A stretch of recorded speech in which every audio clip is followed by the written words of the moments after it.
Hi guys. So I'm sorry that it's dim lighting. As you can see, like outside is kind of, well, it looks a lot prettier when you do it like that, but outside is kind of yucky today, but the lighting is a little bit dim in here, but I still wanted to do it in here. I just wanted to get a little bit cozy and comfortable. My throat is so dry. Today I wanted to talk to you about something that I feel like is really important. I feel like I'm gonna basically base this gear it towards women because that's what I am, and so I feel like I can talk to that a little bit more. But I want to kind of gear it towards women because I feel like we as women become victim to this more often than men sometimes. I feel like as men, they have a whole other set of issues. But as for women, we really fall victim to this. And most of the reason we're victims is our own doing. This kind of thing is because we put it on ourselves. And so I kind of want to address it. Maybe you don't even realize it. Maybe you don't even realize you're doing this to yourself. But I want to address it today. I know that it's something I struggle with. And so I'm always trying to bring you guys things that I'm struggling with so that maybe if you're struggling with it too, we can get through it together. So I just wanted to talk to you about the fact that, guess what? You're not perfect. I know you probably already knew that, but in case you didn't, there it is. You're not perfect, and neither am I. But what I also want to let you know that I don't think some of us realize is that nobody else is perfect either. And I think that we know that, but to really grasp it and play that in our minds and really let it sink in and for us to understand it is a whole different thing.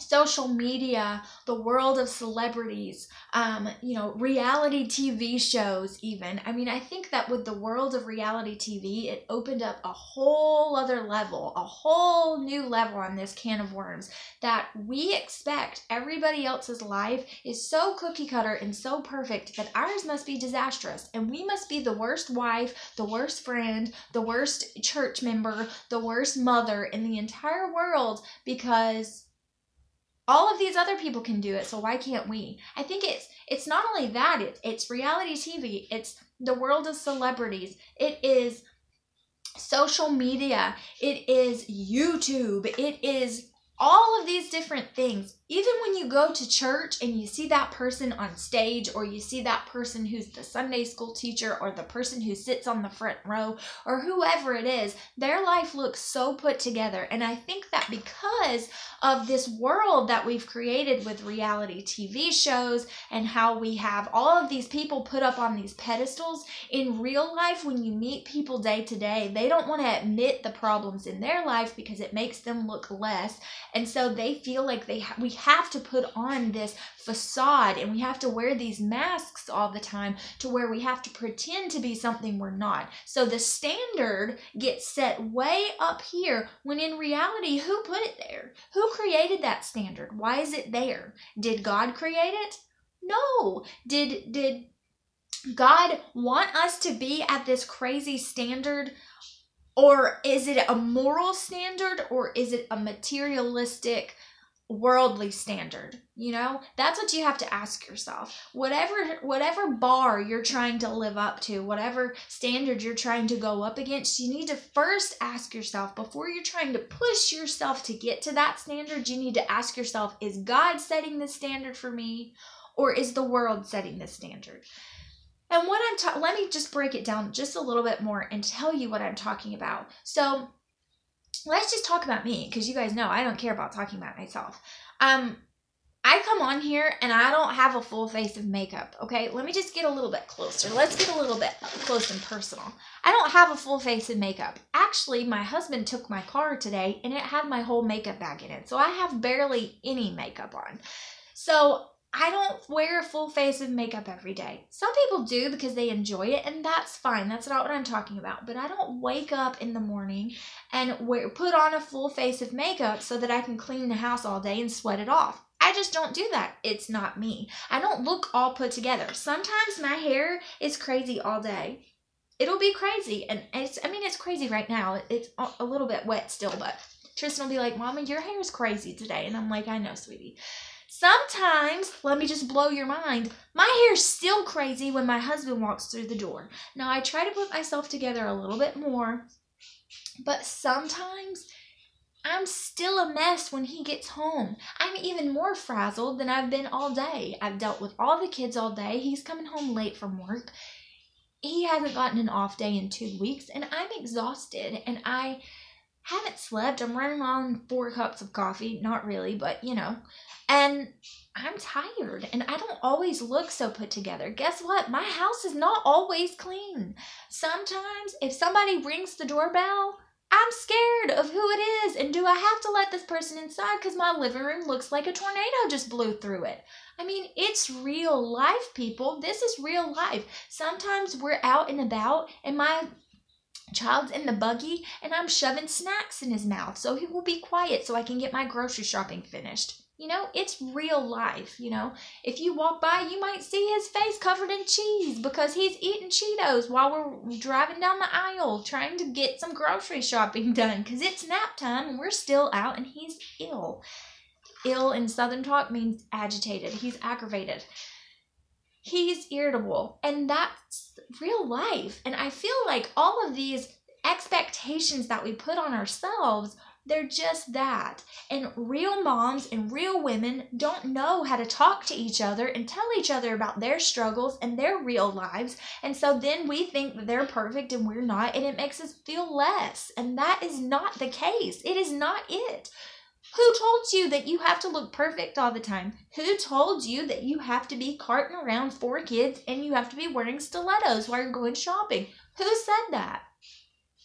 Did your husband say it? Did God say it? Who said it? Who put these expectations on you? I'm not saying you can't do these things if you enjoy it and if you like it, but I'm saying that unrealistic expectations that you place on yourself, they're not necessary, and it makes us feel depressed, and it makes us feel less, and it makes our self-esteem way less than what it has to be. You don't have to feel less. You're not less because you don't live up to all of these expectations. And I feel like it's a shame. Your working mom, she's trying to work a full-time job and come home and be at all the PTA meetings and all the recitals and all the practices, and she's trying to make dinner every single night and clean the house, and she's trying to make lunches with little notes in them and cut shapes out of the sandwiches because she thinks that that's what she's supposed to do. And when she doesn't have time to check every one of these things off of the checklist, she feels less. She feels like less of a mom. She feels like less of a woman. She feels less.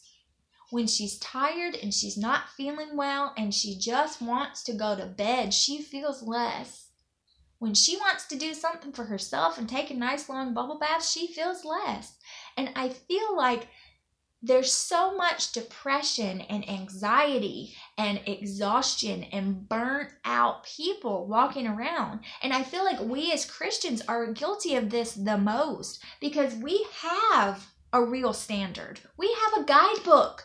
It's called the Bible. Surprise! And in that guidebook, there are guidelines for our moral life, for our day-to-day life, and it doesn't include this big, long checklist for us to check off or we're not good people.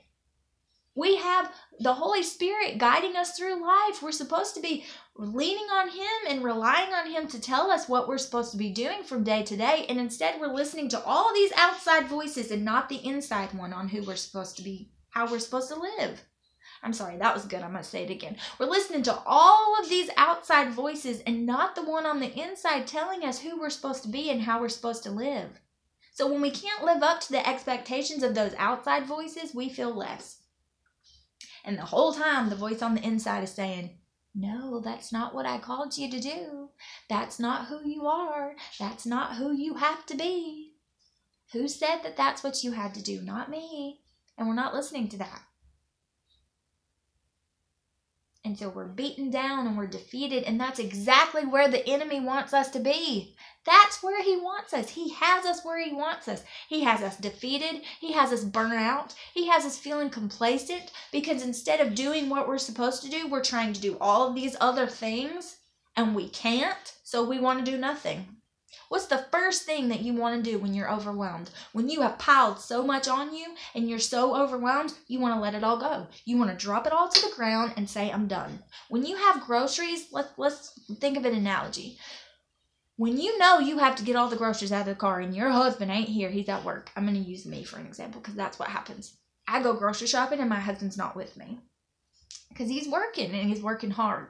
So I get home and I know I have to get the kids out of the car and then I have to get all of these groceries. My whole back hatch is filled with them. So that means I got to get them all out. So what am I going to do?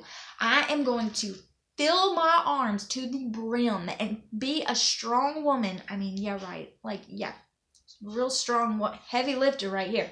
Strong arm all of these groceries, get every bag I can possibly fit on these arms, and I'm going to hobble to the kitchen where I drop them all off. What's the first thing you want to do? You're overwhelmed, you're out of breath, your heart's beating so fast because, girl, you shouldn't have got that last bag with all the cans in it, for sure. And you're still trying to tote all them things in there. And you finally make it, and you are so overwhelmed, you just want to drop them all. Don't drop the unimportant items. Don't drop the ones that you knew you shouldn't have picked up to begin with. No, you want to drop it all. You're done. You're done. You want to collapse on the couch. You want to watch some TV. You want to be finished. And that's exactly what we do in real life. We get so overwhelmed with all of this outside garbage that's cluttering up our life, that we're putting on ourselves that we don't need to have, that we want to drop it all. We want to drop the Sunday school class. We want to drop the Bible study that's really helping us in our life. We want to drop everything because we're done. We're exhausted. We've exhausted ourselves with all of the things that don't matter, so we drop the things that do matter too.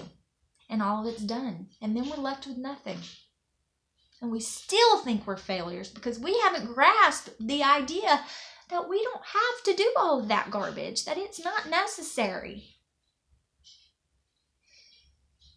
And that's what I wanted to come out at you with today. I wanted to remind you, ladies, in this new year that we are about to embark on. Number one, this is for me. I'm preaching to myself. I'm looking at myself in the viewfinder and saying, Ashley Johnson, this is for you, sweetie.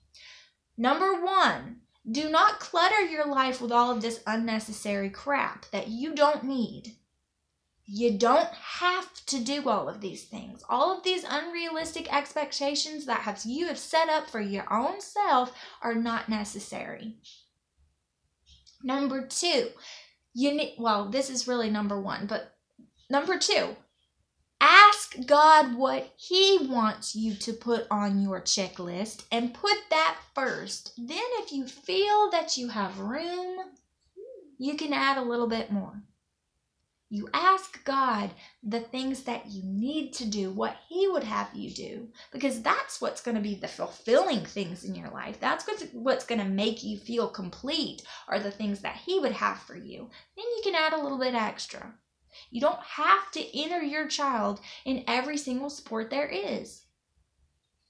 All sports and art class and band practice and this and that and this. You don't have to do that.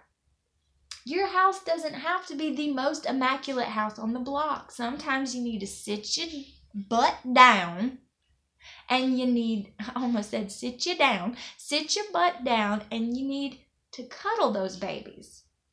You just need time with them. You don't get enough of it. They're going to grow up too fast. Sometimes you just need to sit down and relax and love on those babies.